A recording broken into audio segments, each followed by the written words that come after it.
Well, thank you for being here today. My name is Annalie Syker. I'm the program director over at One Wisconsin Now. And we're here today to talk about voters and why people are voting this election. And there's a lot of reasons. And at the heart of it, there are essentially four movements that have been driving this new interest in politics, from young people to families to moms to women. And these issues are really at the core as to why folks are engaging this election cycle. And particularly in Wisconsin, we have a governor who has a long and horrifying record on issues that are important to women, that are important to people of color, that are important to our immigrant communities, and are important to families who would rather not have their children killed by gun violence at school.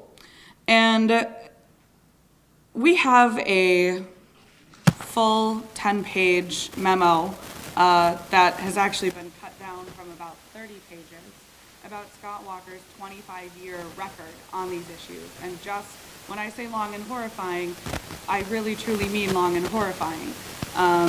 This is everything from looking at a camera, straight to camera in 2014, and saying that he believes that a decision should be left to a woman and her doctor, and then turning around and signing a 20-week abortion ban. That's in here. His record on defunding Planned Parenthood, and now he's bragged about it. That's in here. These are cancer screenings and birth control for women and for men and for families. He's been a champion of the private prison industry since he was in the state assembly. He has overseen a state that has the worst racial disparities in the country. This is someone who does not, would rather see folks locked up than see folks succeed. Scott Walker has supported Donald Trump's border wall. He has supported the Muslim ban. He even sent troops from Wisconsin when Donald Trump and his administration were locking up children. He sent our troops down there to defend that policy and enforce that policy. He has also taken about $4.2 million from the NRA. That equals about $4.33 per child in the Wisconsin school system, K-12 school system. $4.33 is all that our children are worth to Scott Walker. And we have buttons, if you would like. Happy to hand those out. I'm joined today by leaders of these four movements that are motivating folks to vote this election cycle. We're going to hear from all of them about the work that they're doing, about what they're hearing, about why this election and voting in this election matters to the communities that they work with. First, we'll hear from Angela Lang from BLOC. Thank you. Good morning. First of all, thank you for bringing this group of dynamic, awesome women together. Definitely do want to uplift that because the movement oftentimes is run by women, and that is evidenced by here today. So I'm the executive director of BLOC, Black Leaders Organizing for Communities.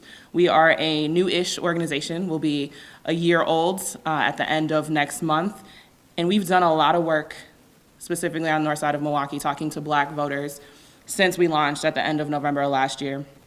But specifically since July 30th, we've made over 100,000 door attempts to voters to talk about the election.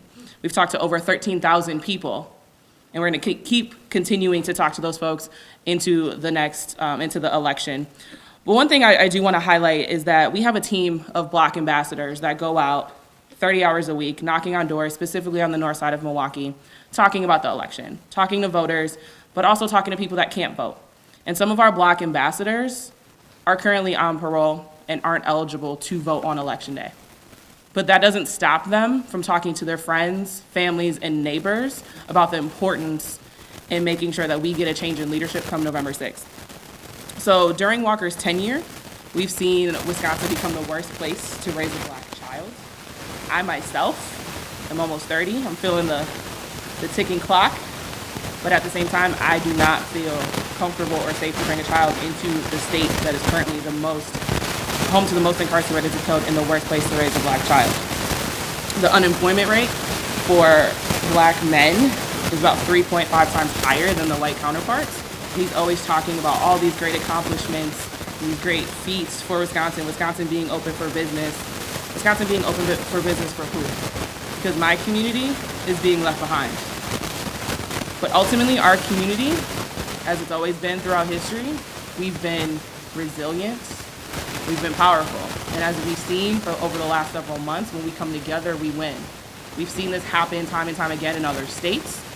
Black folks are a powerful voting bloc when we come together, and we have every ounce of confidence that we are going to able to increase Black voter turnout, specifically in the north side of Milwaukee, and ultimately get a change in leadership in the November election. Next, we'll hear from Alondra from Voces de la Frontera. Good morning, everyone. My name is Alondra Quechol. I'm part of Voces de la Frontera. We are with a new project this year. It's come to our attention, actually, that over a period of time, let's start with 2008, 49% of the voters have been in nationwide the Latino vote. It's dropped down to 49, then 48% in 2012, 47 by 2016. There should be no question as to why things are as they are right now, but we are trying right now a new, different form of making sure that people that can and have the will to go out there and vote. I myself am also a DACA recipient, which means, unfortunately, I cannot vote. And so many people are not clear of how that impact is, or else the numbers that I've stated before would not be the way they are. We have to also make sure that as students, we have done so many protests on State Street. I have friends from Madison who's done so many other things in the campus here itself, and who reached out to other local schools in making sure that folks are aware, that counselors are aware, teachers are aware, everyone in our community is aware. I also want to bring it to the attention, excuse me, how much has all of this been an impact to us. I speak for myself and for the people that are also within my relationship in my life, that our parents haven't been able to freely drive safe. Let's not forget that some of us have parents that work 2 or 3 jobs. So that means that we get racial profiled a lot. Here in Madison, it's okay, the waters are fine. But let's not forget the other cities that are more impacting, such as Fitchburg, Middleton, over at Sun Prairie. The police there is not as friendly as you think. And I only say that because I've also been a victim within my own parents.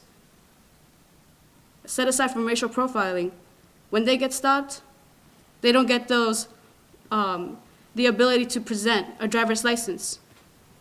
If they do, they have them, but it's expired. So automatically, they get ticketed right there, with the addition of the so-called violation that they had. Coming from a low-income family, that's not enough to actually provide, to know that we have so many bills coming in and out, to know that at this point, too, we have students, such as myself, who are going into college, and we need to save every penny, nickel, and dime. Right? As a DACA student, too, it's not as easy to find scholarships. So instead of being also low income, we have to face the fact that we don't have scholarships available. So again, how are we supposed to pay for those ticketed fines that we have, again, due to the ability of our parents not having those driver licenses? Let's not forget also, too, who implemented that in the state of Wisconsin. There's hope this year that that could be a change. And trust me, I have seen, too. I've worked in the previous past with high school students. They mentioned their struggles and how powerful they are, how intelligent they can be. But because of the fear of their parents and their own selves, sometimes they can't let go of their mom or their dad. They have to be the second parent in the household. I speak of that because I've done that myself as well. It was very hard for myself to be engaged in school, because then I didn't have a driver's license. My parents didn't have a driver's license. And yet we still want to see more involvement within our school student council, sports. And yet again, how is that going to be if our parents aren't able to drive us before the age of 16? Think about it. There's also many other things that I would like to talk about, but that's on a national level. And although things are right now not as well with our nation's capital, we do have a chance right now. Because again, I myself am a person, but I don't feel like a person if I don't have my voice out there, right? Let's not forget back in history, those that could not have the ability to vote were once women. I'm a woman myself today. Let's not also forget those who were considered 1/3 of a person, from my brothers and sisters that were within their ancestors, African American, and could not vote. Today, I can't vote. That's why I encourage everyone, your students that can vote, your teachers, your counselors, your best friends, your loved one, the people outside in the public, your bus driver, whatever you want to call it, the people who make your food. Let's not forget, too, that without us, the Latinx community, the economy would not be the same. I encourage you to look at those statistics. One day that student could be the person to find a cure for a disease, to find the answer as to why so many students have been struggling in school. Such as myself, I know as to why. But it's not the same having book knowledge versus personal experience and knowing that these students can go far. Because I myself want to be an educator as well. And I wanted to put it out there that this state does not allow me because I am a DACA recipient and I can't receive that kind of license in the future. And though that there's different avenues that I'm considering, that doesn't mean I will stop. And that's why I encourage you all to please go out there and vote, to tell your friends why it's important, to look into more of the further statistics than what you already know. And if you can find it in firsthand, even better.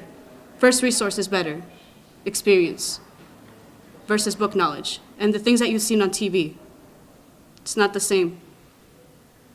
We have to look into these things. Set aside, I also want to engage how Voces de la Frontera has this program called Voceros. And that's where I myself have been able to tell people to go out there and vote. It shouldn't be to a different feeling as to why so many people haven't voted in their life. And now that these people can, within my community, it's very important. So please go out there and vote. Thank you. And next we'll hear from Sarah Pearson from the Women's March. Hi, my name is Sarah Pearson. I'm one of the co-founders and the state co-chair of Women's March Wisconsin. In 2017, we saw women step up to organize the largest single-day protest in our history. And from there, we've only carried our energy, our enthusiasm, and our rage forward. We've seen this year an unprecedented amount of women running for office for the first time, aiming to claim the political power that was always ours but was never realized. And I was happy to read earlier this year that white men are now no longer the majority of candidates running for office in the Democratic Party. And what an accomplishment that is, and how happy I am to be here today, surrounded by women who are pushing this movement forward, who are bringing light and bringing awareness to those issues within their own community. Women's March, like BLOC, is about a year old. We're coming up on, or Women's March in Wisconsin is about a year old. We're coming up on our first anniversary. And since then, we've been able to mobilize 35 organizers around the state, and we come from all different backgrounds. Our mission and our goal is to develop the political and electoral power of diverse groups of women and bring new grassroots activists into the fold, and we've done that. Our organizers are Muslim, our organizers are queer, our organizers are trans, our organizers are Latinx, our organizers are Black, our organizers are Asian American, like myself, and I am proud to be a part of this team, and I'm proud to say that we are taking our power to the polls in November, that we have been organizing around the state, sending folks out to volunteer for candidates who who believe in our mission and believe in the potential of women, in the potential of women of color in particular, to lead the way forward. And I have to say, it has been a very difficult 2 years since this has happened. Since the election of Trump in 2017, it has been a traumatizing time. I was a restaurant manager before I started with Women's March, and I always used to say to the servers in the restaurant, oh, we can fix anything. This is not the same. We cannot fix the trauma that has been thrust upon the marginalized communities who are affected most by the policies of Donald Trump. We cannot undo what has happened to the children who are currently locked up, separated from their families. We cannot undo the trauma that belongs to Black families who have lost their siblings, lost their fathers, lost their mothers to police violence. We cannot undo this trauma. And the only way that we are going to prevent it from continuing is to take our power to the polls on November 6th. I have been in Washington, D.C. I was there August 1st, and I was there through about a week ago, on and off. Because we knew that we needed to oppose the nomination of Brett Kavanaugh to the Supreme Court. That is something that our communities are going to have to live with for the next 40 years. We saw our elected officials, as we look them in the eye, myself included as a survivor of sexual violence, to tell them our stories, to demand that they listen to us, and to take survivors seriously and believe us. We had to beg them, like we never should, to have compassion for us, beg them to care about us. And I want to say, moving forward, I should never have to sit in the office of an elected official and beg them to care about me. No one who is here behind me should ever have to sit in the office of an elected official and beg them to care when their children are being taken, when they're unable to drive down the street without fear, and when their communities are experiencing violence and no one is stepping in to stop it. And I think that there's a lesson to be learned. It's so important that we were there in Washington to show that we would not stand for those who swept sexual violence under the rug, but we cannot stand for it in our state either. The other day, I ran into our Attorney General, Brad Schimmel, at an event, and I asked him a question. I've been organizing for the last few months around topics of sexual violence, in particular among clergy. We've seen in the state of Pennsylvania, they've opened a grand jury investigation and were able to discover that over 300 priests perpetrated sexual violence onto thousands of children.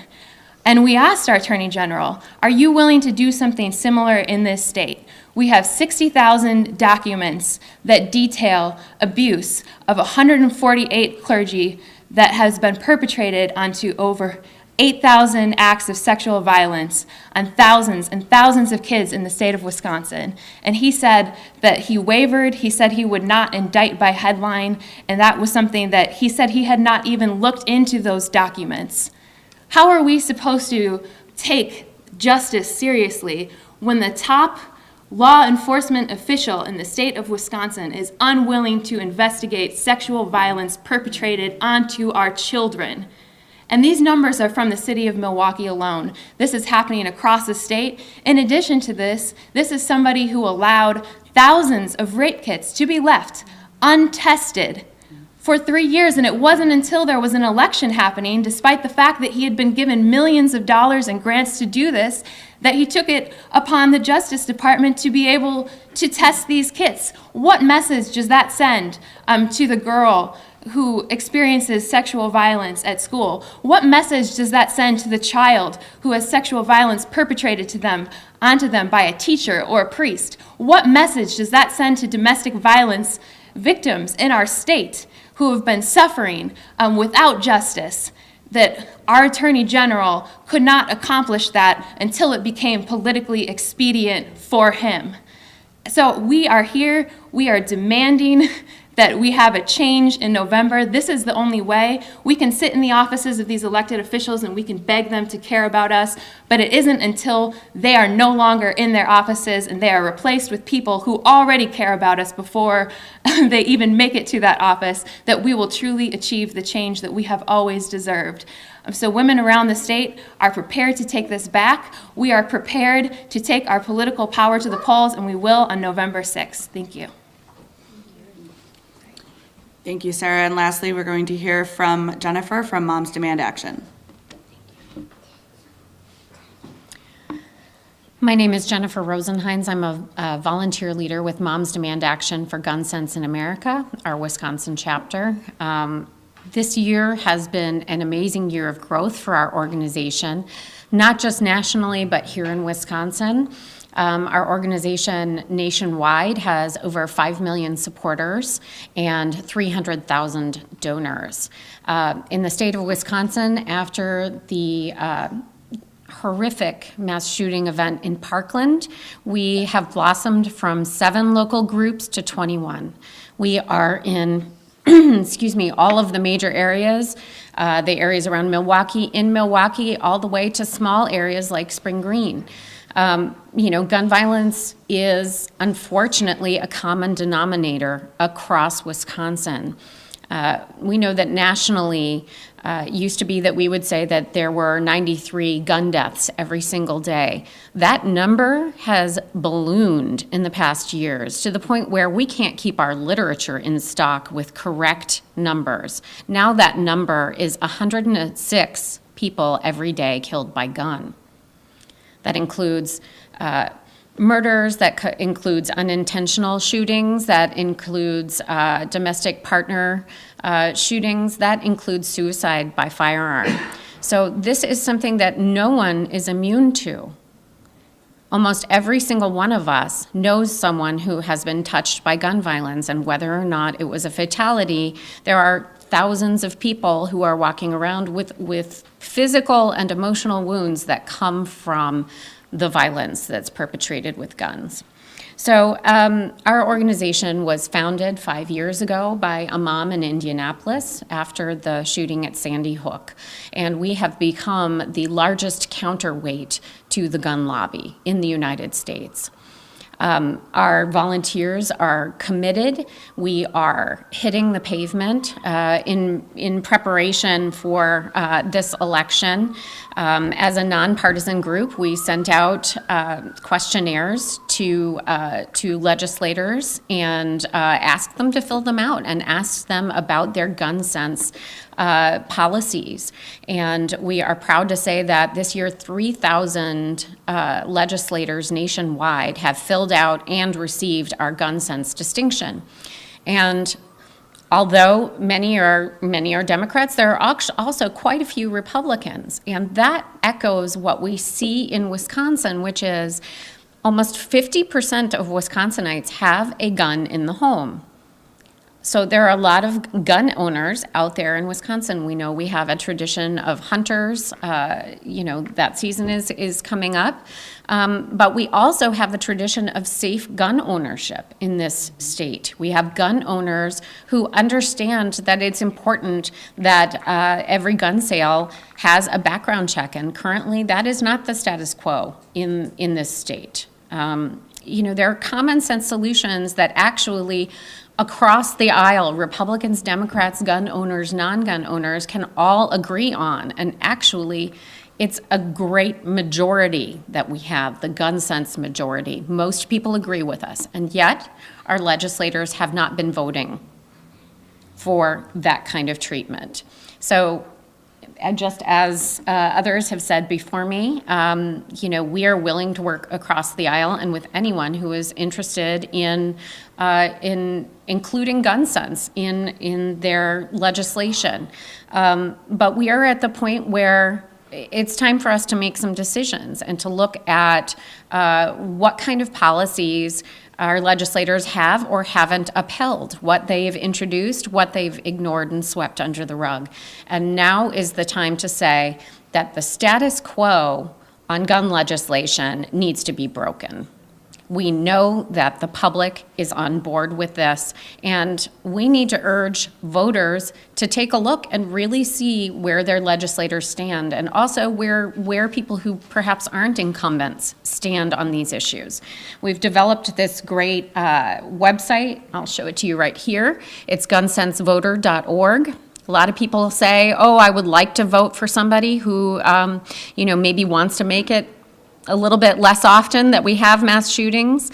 This is a great tool for every single person in the United States, but especially Wisconsin. You put in your street address and your zip code, and it will show you the people who are on your ballot who have received the gun sense distinction.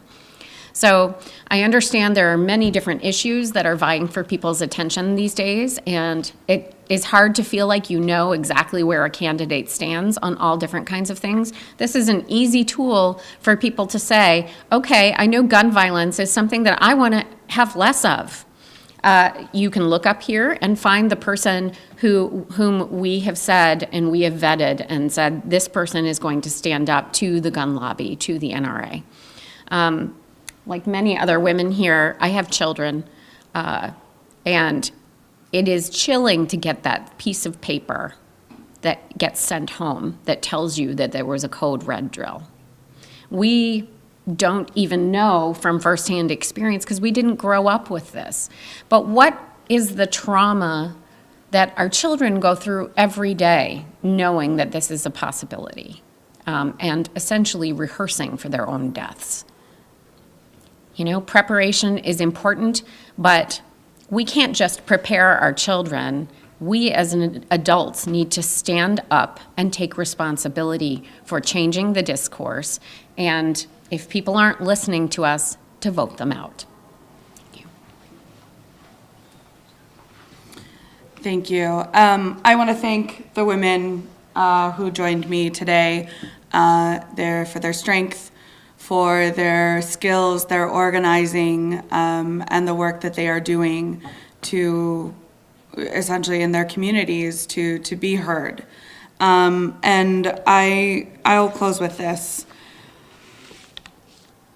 We have in this country a racist, sexist, xenophobe in the White House.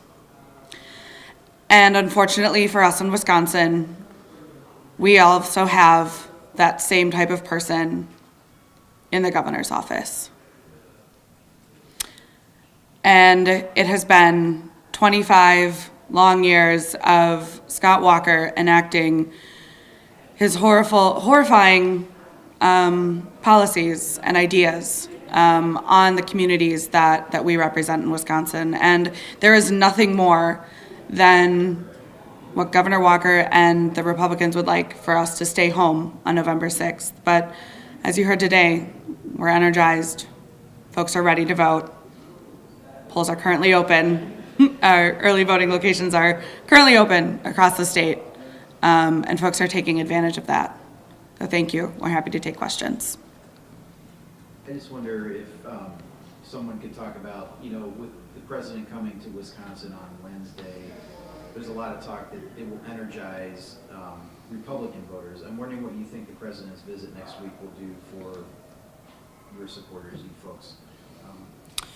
I think the fact that Trump is coming to Wisconsin to support Governor Walker in his quest to a third term is just reinforcing Walker's racist, sexist, xenophobic record.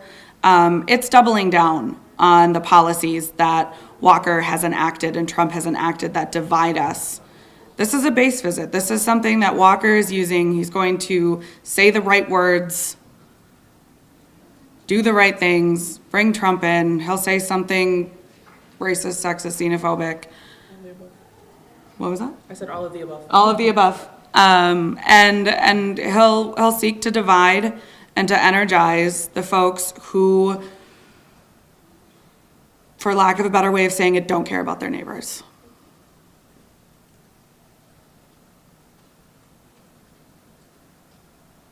Anything else?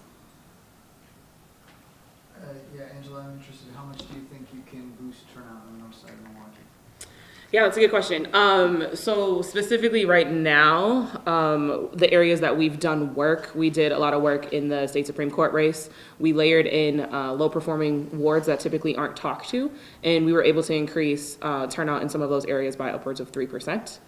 in the August primary, where we stayed out of the gubernatorial primary, but we did a lot of work in the sheriff's race. Some areas and some wards saw an increase of 14%, in some places even higher. So this is our longest program, specifically a paid canvas program. Our other ones have been about a month or a couple weeks. So we anticipate those numbers to be even higher. I don't have exact figures, but I'm fully confident that we're able to increase Black voter turnout on the north side of Milwaukee substantially. I was just going to add that Moms Demand Action members, we've had 2 national weekends of action. The past one, this past weekend, we actually had contact with over 100,000 voters in the United States. But these are things that are actually going on every day. We have people who are doing text banks 8 hours a day. We have moms who are doing phone banks every single day, all day. And this is all volunteer.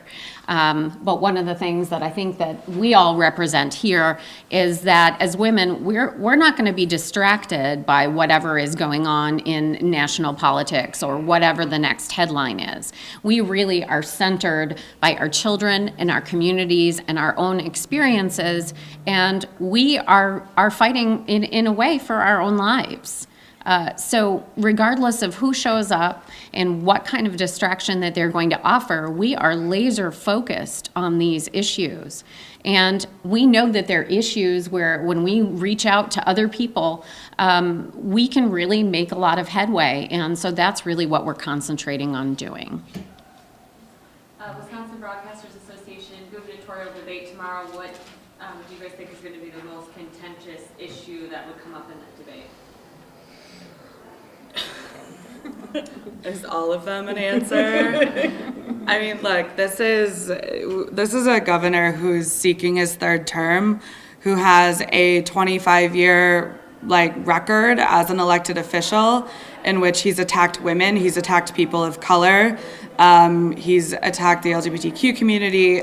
This is really, I think anything can come up. I mean, this is he's attacked our education systems. He's, supported policies that have really negatively impacted the communities that have come, been represented here. And so, I think what you'll see tomorrow night is a stark difference between, 2 candidates. It's, but as far as contentious issues, I mean, everything is on the table for so many of us this election cycle. All right, thanks for coming.